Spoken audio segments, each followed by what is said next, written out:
This is Matt, and this will be a short video on how to access the Bookmarks Manager on Firefox. So I'm right here on this page right here, which I've actually just bookmarked to show you guys. So all you need to do is come up to the very top, and we're going to click on Bookmarks, and we will click on Manage Bookmarks. And that brings up this window here, which I'll just adjust into the middle. So this is the Bookmarks Manager on Firefox. We have all bookmarks here.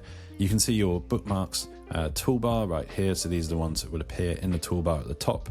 And you can see right here, I've got this one, which is this page here, What is French New Wave, actually on one of my sites, which I'm showing you right here.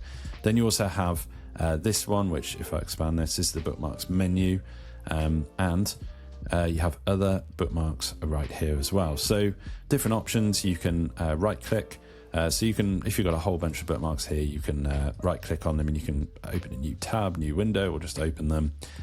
You can open lots at once right here. You can obviously delete right here. And you can also add a bookmark directly from here, or add a folder.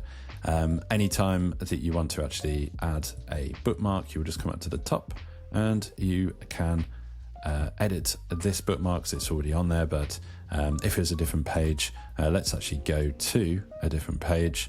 We'll go with British New Wave. Right here, we can come up to the top and we can bookmark the current tab right there, just so I'd show you that as an extra. But super simple. If you want to actually access Bookmarks Manager, just click on Bookmarks, Manage Bookmarks, and it will open right here, and you can see all of your bookmarks, and you can add folders and new bookmarks, etc. from here.